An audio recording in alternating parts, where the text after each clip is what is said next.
Hi, welcome back to today's session of the Live Long Well Summit. I'm your hostess, again, Julia Lundstrom, and today I have somebody who is going to talk about something that is one of the most important aspects in my life. We have Beatrix Schmidt. She's a sleep advocate and a wellness mentor and the author of the Sleep Deep Method, with a focus on living life to the fullest. Having lived through the dreaded big city burnout herself, she has a personal understanding of the pressures her clients are under. With her background in business strategy, private healthcare, and alternative therapy, she brings together the best elements from each side to mentor her clients to be their best selves. From personal boundaries to productivity, there are so many benefits to her strategic approach to living well. So I am so excited to have Beatrix with us today to talk about sleep. I'll tell you, sleep is the one thing I prioritize in my life more than anything else. And I believe it's the reason why I haven't been sick in over 4 years, not even so much as a cold.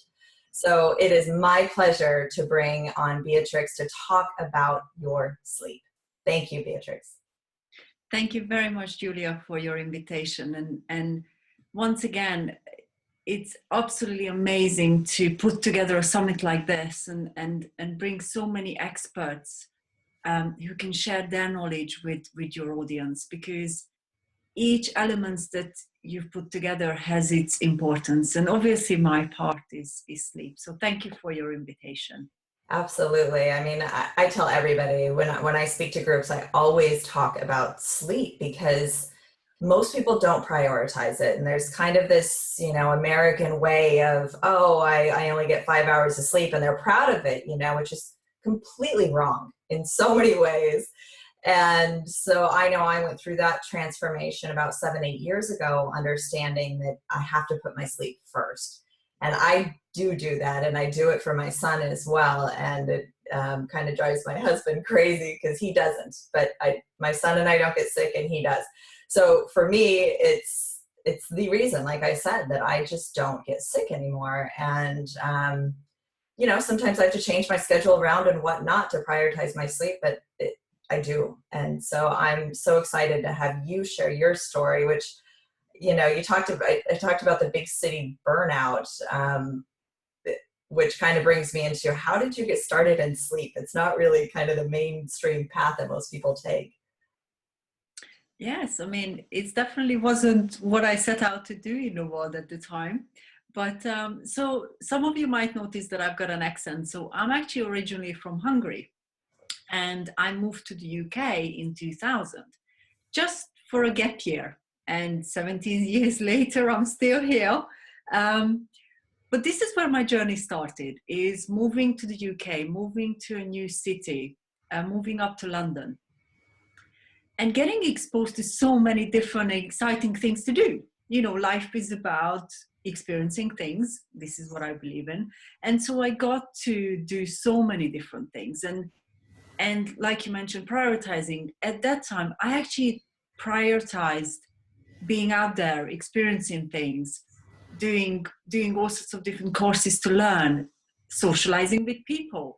I was in my mid-20s, so we go through a stage where we just, we live life to the full. And this is exactly what happened to me. And what that ended up causing is, little by little, I started to experience different issues. And it affected my sleep, because obviously if we don't prioritize our sleep, then what will happen is we just go off track and not able to switch off, not able to sleep, go to sleep straight away, waking up tired. Then obviously that goes into eating differently, because when we're tired, we're craving different things. We would reach out to have more coffee and so on. So I got to the point where right? Sorry? It's when you're tired, you have no willpower, so it's sugar and it's fast food and just whatever's going to make you feel better in that moment because you're so tired. Yes, absolutely. And I think we all relate to that. I think most of us have been there, right? And I got to the point where I wasn't productive during the day. I kept on making mistakes. I kept on being late to meetings, to catching up with friends. not being able to be present and really focus on the things that I was doing. Getting home at night because I wasn't able to switch off, I stayed up even longer. You know, when you have that day when everything flows back and you go around in your circles in your head and not being able to switch off, because there's so many things happened and you never had breaks during the day. So all those thoughts come rushing back at night. And that ended up me being so exhausted and waking up in the middle of the night with bleeding nose. And that was my worst, is at the age of 25, waking up with bleeding nose at night. It really scared me. Wow. So once I experienced that was the day when I decided that it has to change. I'm not living my life to the full, not even at the age of 25. I was constantly exhausted. I put on a lot of weight. I was living on coffee. I was living on sugary things. I was living on convenience food. And I developed a lot of health problems. So sleep is almost in the middle of everything. When we're not sleeping well, then all the other things actually really go out of the window often. And that's nutrition, that's exercise, that's even being able to socialize with our friends, being able to develop good relationships. Work is affected, of course. So that's how I got to today, where I developed all the tools and techniques to help others change their lifestyle and change their life habits and routines, so that they can sleep well at night. Therefore, they can have a really good quality life during the day as well. Awesome. Well, I mean, you literally wrote the book, the Sleep Deep method, right? Yes, that's correct. So out of all those experiences that I had, I developed the Sleep Deep method, which is basically wrapping around all the different areas of our life. And that's our entire 24 hours. So what happens to us during the day, our emotional stability, our physical appearance, all through to productivity, our ability to switch off, our environment, what kind of things do we surround ourselves at home to be able to sleep well. So it covers all those areas, and that's what I believe in, and that's what I've been teaching and helping my clients to achieve as well. Oh, that's awesome. Yeah, I don't think, going back to the physical appearance, and I don't think a lot of people realize that sleep actually affects how you lose weight and prevents you from losing weight if you're not getting enough sleep. So it does affect absolutely everything. So if you're struggling with weight loss, maybe you need to look at your sleep a little bit closer, right? I mean, what are some of the other areas that you see that sleep is either hindering or helping people? So one of the main things is concentration, focus, obviously. I think we all experience that, being so tired that we're not able to concentrate. And that means either making mistakes with the things that we're doing that we then have to correct, or not able to finish them within a certain period of time, because our brain is just not focused. It's not able to and not capable of actually solving problems the same way when you're rested. The other things that there's lots and lots of research going into this now is accidents, for example. So that can be anything from driving accidents on the motorway, people doze off. Some of the more personal experiences, I'll give you one of mine. So when I used to be so tired and I would cook something and I would actually doze off on the sofa waiting for something to cook, and I would like burn the whole dinner. How many times did that happen? It happened a lot. So it can be anything from that to losing keys because we've forgotten where we put them. So again, forgetfulness. And then you go into relationships. How much patience do you have when you're more relaxed, you're more recharged? You have a lot more patience. And it goes across all our areas of life. But these are some of the things that my clients really struggle with. That shows up in real everyday examples, day in, day out. Right. And I've read it even go so far as, precursor to Alzheimer's and strokes and heart disease, right? Absolutely. There's more and more medical research done in this field, which is great because I think they're really highlighting the problem. The highlighting that in our modern world, we keep pushing our boundaries and not actually honoring what we need.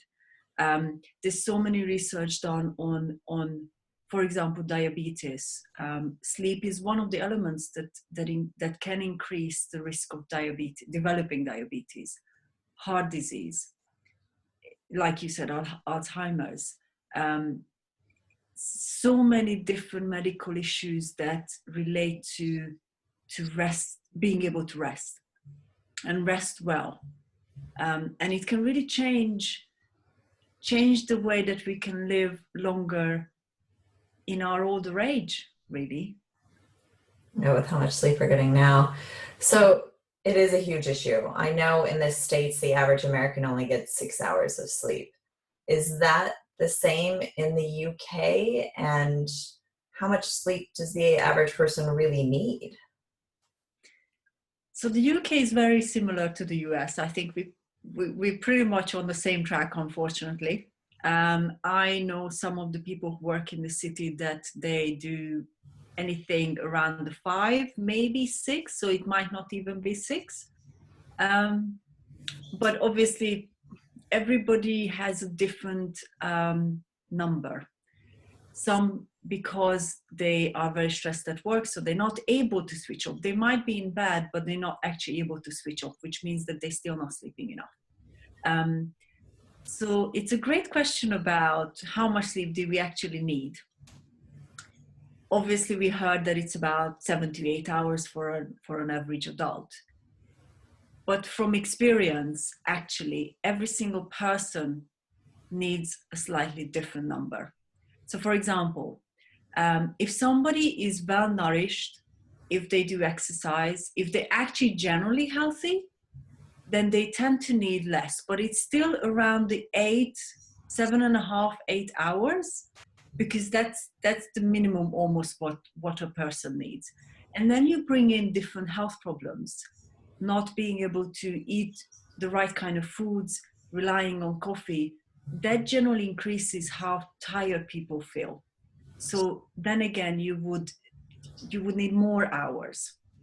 And one of the things I do with my clients is actually really, really figure this out, how much sleep that individual person needs, because we are all a little bit different. And one of the other things I wanted to share is that there are people who can do very well on 5. There's a very, very small percentage of people who don't need as much, but it's not the standard. So we all need to make sure that we understand what is it that our body needs. How many hours of sleep does that individual need? And how do you figure that out? So one of the exercises we're going to be sharing later on is how to keep a sleep diary. So when I work with one-to-one clients, we go very deep in there and really discover that. So the very basics is you look at the time that you go to bed and the time that you wake up in the morning, and you monitor that over a 7-day period. And then you add up the numbers, add up every night how many hours you slept, weekends generally longer, and then you divide it by 7, so that every night is an equal number, and you add 30 minutes and you test it out. If it's not enough, if you don't feel like you wake up energized, you add more. And by testing, you get to a number of hours that actually works for you. And this is just one element of what I do when I do a sleep diary, because it goes much, much deeper into different areas of our life. But that's the basic principle. And that's how you find your number. So it's really trial and error based upon how you feel over a certain amount of days by adding more sleep or potentially even taking it away if you sleep too much, because I know that sleeping too much isn't good either. Um, Yes, absolutely. okay, so everybody has their own sleep number, and you had said that if someone has medical conditions like heart disease or that maybe they're obese, maybe they need more sleep, which I had never actually considered. So do you take that in from the beginning, or is that something you add in as they go? Or is it just all about how you feel on an average basis? So what I do is start at the beginning and really look at when that individual person is, because every element of their life will have an impact on sleep. So, for example, I worked with clients who did shift works. We can't ignore that because obviously their lifestyle is going to work around their work around how they physically are. Do they exercise, or they're quite sedentary? So we have to take all of that into account at the beginning, because how we live our life today is where we begin. And then obviously over time, day by day, we can start changing things. But we got to take into account exactly what's going on right now and be very honest about it. So I do dig deep, because that's the best way we can make a difference if we really truly understand where is it that we are in that time of our life. And that can be very different when we're younger or when we're older. Obviously, when we get older, especially us women, we will go through menopause. I haven't yet gone through menopause, but some of my clients have. So we have to take those things, different things into account at the very beginning. Okay, but and then you said you add 30 minutes on top or however much time. Now, for some people that may be really difficult. I know for my brother, for instance, it doesn't matter what time he goes to bed at night, whether it's 10 or 2, he always wakes up at 6 a.m. and can't get back to sleep. So how do you add on time when you're having those kind of issues? Okay, so often this links to the ability to actually switch off, because a lot of the times we start with being wired all the time, having all sorts of different demands that we have during the day. So it's very easy for me to say to a client, oh, just add 30 minutes, but they're not used to it. They're not used to even perhaps giving themselves time to really rest and switch off. And then the emotions come in. Can they afford to? Perhaps they feel that they have to push themselves further to achieve in life. And that could be work, that could be other things. Especially moms, for example, who have children, they find it really, really hard to add that extra time, because it's almost they've forgotten to put themselves first. Well, and it's impossible when you have a baby waking you up all night like I do.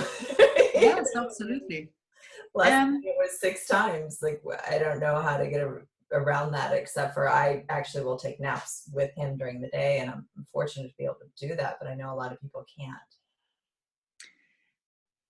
so yes, some people can't, but you can do different things during the day that can help. So, for example, um, looking at nutrition.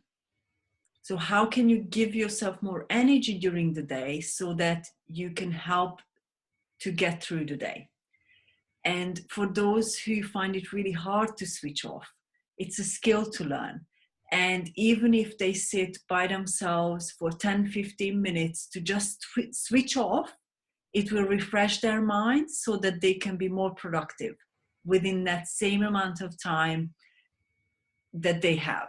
So there's different tools and techniques that can help with either boosting their energy during the day or focus during the day, being able to switch off at night, and being able to stay asleep longer when you add those 30 minutes. So these are different elements, and it's very interesting and very fascinating field, because every single person has almost a different combination of underlying issues, which I call root of the sleep problems, that we need to discover. That's awesome, because that's another thing I hadn't really considered was the 24-hour period, I love that you do that, because it is so, thinking about what you do during the day affects your sleep at night. Most people don't make that connection.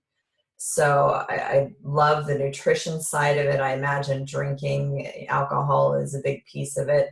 What are some other pieces of things that people do during the day that are affecting their sleep at night?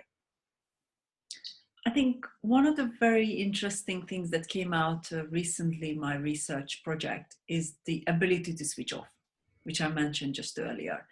Even if somebody learns to switch off during the day, just for 5-10 minutes every couple of hours, it will help them to switch off at night easier, which means you're not spending hours and hours wanting to sleep but not being able to go to sleep. It's almost training your brain to be able to switch off and drift off to sleep. That's one of the ones that I always recommend to my clients. And what do you mean by switch off? Do you mean like reading a book, watching TV, or meditating? Yes, those are some. Okay. Every person will find their own way of switching off. My personal recommendation, and often that's very challenging with the type of clients I work with, is just sit and let your mind go, let your mind race. Give yourself that time to just think about things that happen during the day. I often work with people whose brains are very, very active. I was an overthinker as well. But giving yourself that space and time to just think about what happened during the day, let it go. The other thing I also suggest is journaling. Write it out so that you get it out of your system, out of your head, onto a piece of paper. That's a very powerful tool before going to bed. Smart, yeah. I hadn't thought of that one. So, okay, so you're working with people, you're looking at their lifestyle, you're making suggestions for tools and techniques that they can do during the day that'll help them turn it off in order to fall asleep and possibly stay asleep. I think staying asleep is a big one. This disrupted sleep patterns is even more damaging, right, than not getting enough sleep. Is that true? Yes, it is. And also it's emotionally more draining. Because imagine, I don't know if you went through that. I certainly went through that period where I would wake up at like 3-4 o'clock in the morning and not being able to go back to sleep again. And that's almost emotional pressure of, okay, I don't know how to do this. I don't know how to go back to sleep. And I have to produce quality work during the day, and worrying about it and stressing about it. That really causes, again, it goes back into the vicious circle. So waking up at night really disturbs not just the sleep itself, but the beginning of the day. Because again, if you start off with being frustrated because you couldn't go back to sleep and you've been awake for so many hours, then you already go into the day feeling that way and starting like that. And then it rolls on to being perhaps even more frustrated, getting tired quicker because you've already been up for a few hours. So that part often links to emotional effects, and obviously running out of energy sooner. So it is not just about, being in bed for 7 to 8 hours, but actually sleeping that whole time, right? And staying asleep. I mean, I know we all wake up during the night, but it's a matter of being able to fall back to sleep. So are there techniques that you help people with? It's not only looking at what they do during the day, but let's say you do wake up in the middle of the night. Is there something you can do to help yourself fall asleep again faster? Yes, of course. There's many techniques. I think one of the most powerful ones, which links to what you mentioned about meditation, is breathing. Because physiologically, when your body is calm, then your mind will be calmer as well. So one of the things that I teach my clients is a breathing exercise that really slows down the breathing, gets them to reconnect. It is very similar to meditation, but sometimes meditation doesn't work for everyone, but breathing does. It's a much more unique way of reconnecting with the switching off, reconnecting with the calming down. It's unique to almost every single person, because some people meditation is a little bit hard to follow, or they're not sure if they're doing it right. But breathing we can do. And one of the things that I suggest is when somebody wakes up in the middle of the night, is just breathe. So breathe in. Normally I suggest breathing for a count of 3 to 4, holding your breath for a count of 3 to 4, and breathing out for a count of 3 to 4. Now, those people who are not used to breathing properly, this can cause dizziness. So just be aware. If you start to get dizzy or you're not feeling so great, then stop and return to normal. This is something that you have to practice over and over again to be able to be really good at it. But what happens with breathing is that it will calm your mind down. It will calm your thoughts down, and it will help you to go back to sleep. That's one of the tools and techniques that really does work for especially those people who wake up at night. And there is others. Obviously, we always, with every client, we trial, test, make sure it works for them, make sure it does actually provides the outcome that they want, and so they can then really truly make it a routine, make it a habit. So a big piece of this that I'm hearing from you is to be patient with yourself, which I know for most people is really hard. Because I know for me, sometimes my brain is running so fast that I can't even focus enough to breathe, right? It's just crazy. So what do you suggest in that circumstance that you can't even focus enough to count to 3 or 4? So I think this is really interesting. I've been there. I remember being so impatient with myself that it's like, nothing works. And I don't know what to do now because nothing really does work for me. And that's not actually true, because if we truly, truly commit and do a set of exercises, they will work. And breathing does work for most people. I don't think I had any clients who it didn't work for. But it's actually, first of all, putting yourself first and committing to really changing the situation and being patient with yourself and doing it one step at a time. Just little tweaks at the time make the biggest difference during the 24 hours. Even exchanging one of your coffees to a drink that doesn't, gives you more energy. That's a little thing that every single day you do it differently, it's going to give you more energy. The same thing with breathing. Every single day, do you do the exercise a couple of times a day? It will make a big difference when you get to sleep. Awesome. So you had mentioned the sleep diary earlier, and I want to get back to that and have you explain a little bit more around that, and just talk a little bit more about how you work with people with the sleep diary. Okay. So this will be one of those things that we will put into the VIP section as well, where I'll go into a lot of details. But the principles are looking at your 24 hours, looking at the different areas of your life, and really understanding what causes the issues. So obviously, as a bonus, you will all get the access to discover the root of your sleep problems, which is a video series. And that goes into details about what you're looking for. What you're looking for when you want to put together a sleep diary. But just briefly, you want to look at what are your eating habits. Do you have breakfast? Do you skip lunch? What kind of lunch do you have? Do you eat late? Again, if you eat late, it's going to affect your sleep because your body will be digesting. So what's the latest time you would suggest somebody eat then? So I normally suggest 4 to 5 meals, which is, again, you hear it from a lot and lots of different people in the health industry, that instead of having 2 or 3 main meals, have smaller meals. So I always say pretty much most of my clients skip breakfast. They start with coffee. So step number 1, have breakfast, because the breakfast really helps the body to give that energy that it needs to begin the day. Then have lunch, Often in the afternoon when you have that dip, that energy dip, have a snack, have a healthy snack that gives you energy rather than full of sugar. And then dinner, again, it depends on the lifestyle, but I suggest that my clients don't have dinner later than 8 o'clock. Or if they choose or they have to, because perhaps they have a work commitment, then have a smaller dinner. Because your body needs to digest before you hit the pillow.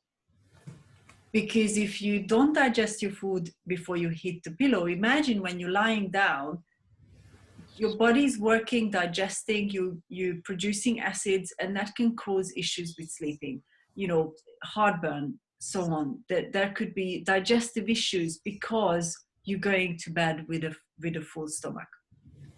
So those are the main principles with the eating. And then other things we look at is exercise. And it doesn't have to be a session in the gym, but going for a walk for 15 minutes or any kind of exercise to introduce into your routine. And then you look at your work schedule, shutting down the technology so that your body can actually wind down, turning the lights, dimming the lights, for example, so that your body can start to get into that state of actually switching off and relaxing and closing the day. Like I mentioned before, journaling is a really, really great pre-bedtime routine, for example, that can really get you to get ready for bed. So I'd like to go back actually to the light comment, because we're hearing so much lately about how the blue light of our cell phone and our computers are affecting our sleep. Can you talk a little bit about that? So specifically blue light, I don't go into too much detail with my client, but generally, because our body reacts to light. That's how we wake up in the morning. The brighter it gets, the easier it is for us to wake up. And the opposite is true for going to sleep. So, for example, in my flat, I choose to have lights that are not the brightest because it really does help your body to calm down. In the bedroom, the same thing applies. So I suggest my clients to get a Lumi light, which basically helps, it basically acts as sunrise and sunset. So gradually, little by little, the brightness of the light actually goes down and down and down up until it's completely dark. And often... What was that called again? It's a Lumi, Lumie. It's widely available in the US, I think, as well. But basically, if you Google Lumi, you will find it. It's one of the best things that can really, really help with turning sleep issues around. Both waking up and going to bed and switching off. It just helps to create that environment in your bedroom. Awesome. And screens, for example. Not taking your laptop, your iPad, your iPhone into bed with you and checking on things. At my worst, and some of my clients experience that as well, I reply to an email in the middle of the night, but I don't remember it because I wasn't consciously actually doing it. I clearly reacted to a beep of the phone or the vibration, and I ended up automatically by habit replying, almost probably sleepwalking in a sense. That can be a bit dangerous, seeing what you sent out the next day, especially if it's a personal response. Luckily, it was a good reply, but yes. So technology, minimize it in your bedroom because it really does help to disconnect from all those different demands we have during the day, disconnect from the world, disconnect from the notifications we all get on our phones and how many different apps do we have now and all sorts of things. So it's really just allowing you to create that environment to disconnect. So how do you feel about alarms?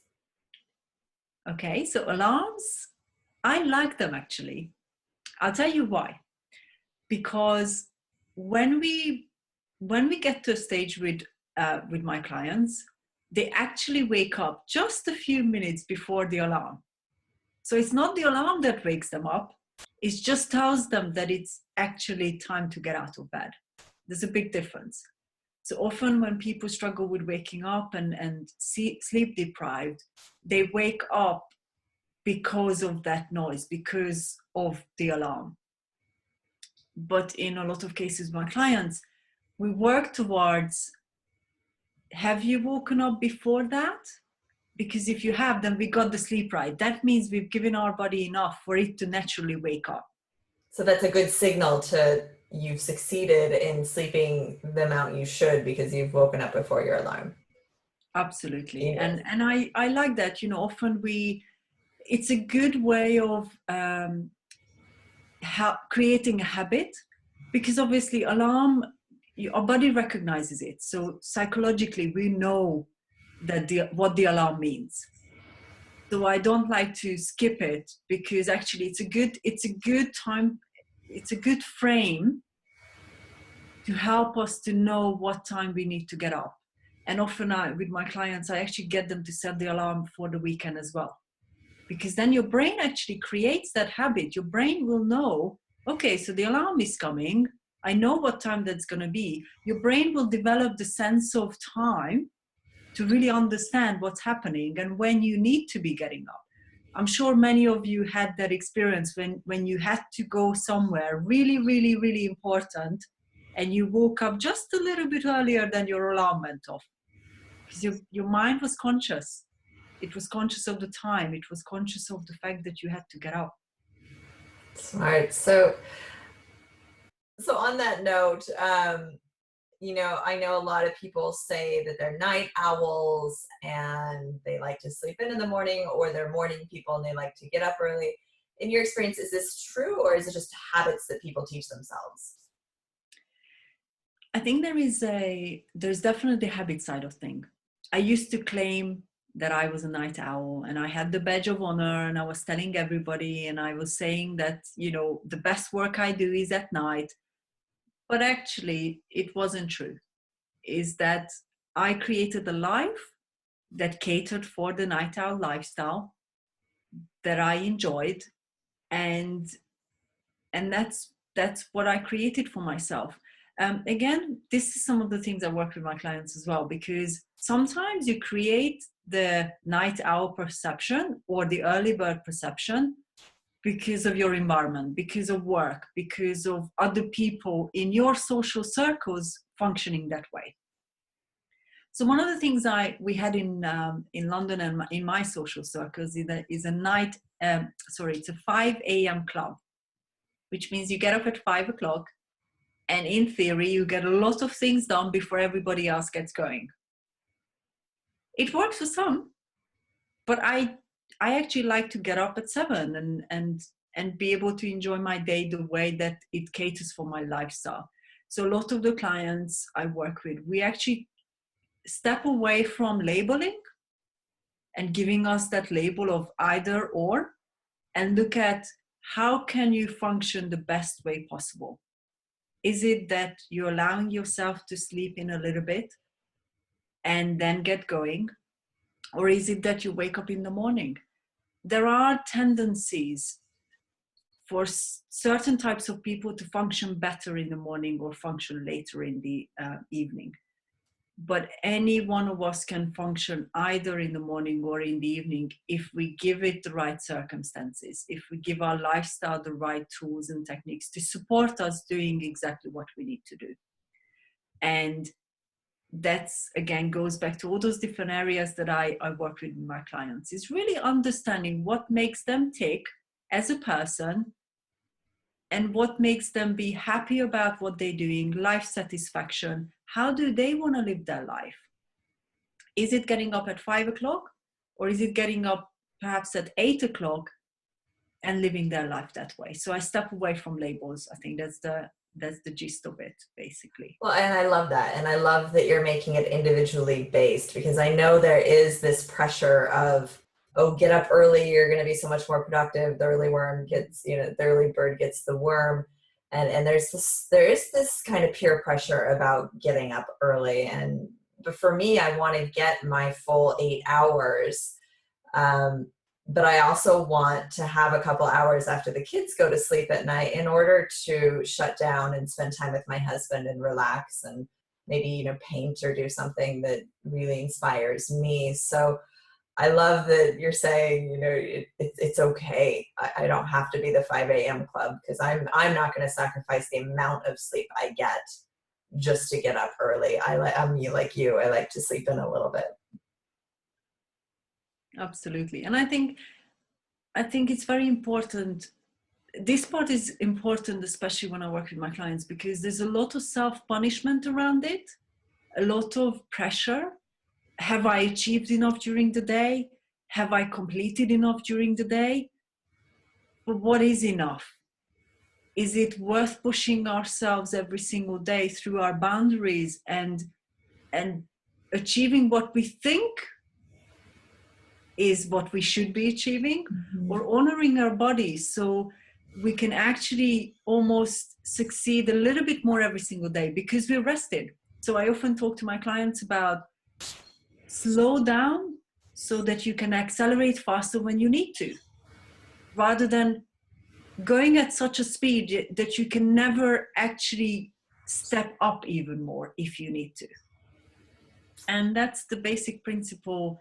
One of the basic principles I work with my clients is allowing them to really, really slow down a little bit, function at probably more like 70% than 100 all the time, so that they can get that 30% extra when they really, really need to, when they get a really great opportunity to do something, when some of the things don't go the way that we imagined in our lives. We all have, you know, emergencies that we have to respond to. Well, we all live in this hyper-connected world. You know, we're always connected, and there's so many more sensory inputs coming into our brains every day. I just know it's so much harder for people to sleep and stay asleep. But on that note, how does someone become truly successful with this in this hyper-connected world? My beliefs are by looking at our lives as a whole, not just focusing success in business or success in our careers. That's generally what people focus on, but being successful in creating those relationships that can support us, basically creating a body that we're happy in, being able to be peaceful in ourselves, to be able to do and honor the things that we need to do. And I think these are all different things that people experience as they get older. So often I ask people in older generations about, what would you have given yourself as a suggestion if you were at 25? What is the first thing that you would have told you to do? And often it is to honor all those different things, to honor all those different areas of our life, and creating a whole life rather than just one area and really just focusing on that particular area of our life and neglecting the others. And all that becomes so much easier when you're well rested, right? I mean, it's what we've heard from so many people, and we're going to be hearing from so many people this week.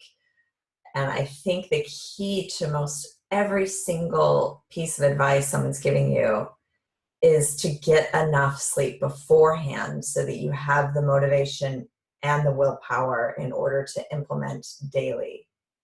And I think that's such a huge piece of it. So I love what you're doing here. I love the sleep diary, and I think it's a great bonus you're giving to our All Access Pass members. So thank you for that. I think it'd be great for pretty much everybody. I know that that's something I'm going to go through and do, because I have a habit of not having a habit. So I go to sleep at different times every night and wake up at different times every day. And what do you think about that, by the way? So you currently have a certain lifestyle. Like you said, you know, small kids, for example. There's outside forces to give you the lifestyle that you currently have. Often in these situations, you need to give yourself a break. And if you can create a set of routines that work for you, and that doesn't necessarily mean literally on the dot you get up every single day at the same time, but it's around the same time, then that's going to work for you. because that's going to help you to have a consistent energy level during the day, to be able to be a good mom, to be able to be a good friend, you know, be in a relationship where it's fulfilling. So it's always about two people, being able to be productive, to really looking at, are you satisfied? And is it providing you with the amount of energy that you need during the day? And if it means being a little bit flexible, then that's okay. Because we all have to live our lives a certain way, providing it's not detrimental and you don't actually damage your own health. You know, like you said, you haven't been sick for a long time. So that means whatever range of routines you have created for yourself, they seem to be working. So you're honoring them. And I do. And I will say that, again, I'll reiterate that at the end of this interview now, is that I really do put my sleep first. So if for some reason we're out late and I don't get to sleep till midnight, I will make sure that my morning is clear so that I don't have to get up till 8. And, you know, even if that means taking my son to daycare an hour later, I let them know that. And it's just the way it is. So, and I arrange my schedule like that. I don't take any early morning calls. I don't take, especially with the baby, because I never know how the night's going to go. So I want to make sure that I allow myself that space in the morning to have good sleep. And my husband and I trade off if we've had a bad night, etc. But I think that's what it takes, is it really does take rearranging your life. And I think that's been so key that you've talked about it with the sleep diary and really looking at your lifestyle. It is rearranging your whole life to put sleep first. And it's not just falling asleep faster at night, it's rearranging your life. And I think that's been a great message that you've gotten across today about the 24-hour cycle, and looking at your food and your exercise and your moments of peace and journaling is all fantastic recommendations. So thank you for all that. I have one last question I want to ask you here that I love asking everybody, because it seems like there's always something that everybody does for themselves that they're either embarrassed to tell other people, or if they're a doctor, there's liability reasons that they can't advise people to do. Is there anything you do for yourself that you really don't share with anybody else? So I tend to go full out with things. I'm one of those people that you tell me something needs to change and I'm ready for change, I'll go full out. So I think one of the things that I've learned about myself is not to overdo change either. So when I struggled with my sleep and I was told how many different areas I needed to change, I changed too many of them at the same time. And almost I drove my body into a bit of a crazy part where honestly I went all over the place. So I stopped eating certain food, I stopped drinking coffee, but my body wasn't ready. So I became extremely angry, and almost going from insomniac to being angry. It took me about 2 weeks to actually really calm down. So I drove my body to a little bit of a chaos. This is why I encourage my clients actually to take it one step at a time, rather to have 1 or 2 really good routines than throw everything up in the air and let's see what falls down. Because often what happens is that when you do that, you push your body way over the limits and almost creating the opposite effect. So one step at a time is my advice. Awesome. So Beatrix, how can somebody get a hold of you in order to learn more about your services? The way you can get in touch with me is through the website, which is www.thesleepdeepmethod.com. And you can find it on my speaker page as well. And the bonus that I'm going to share with you all is going to be Discover the Root of Your Sleep Problems, which is basically going to walk through all those different areas that I work with my clients with, and help you to look at reasons why you could either not be able to switch off at night, wake up in the middle of the night, or wake up tired in the morning.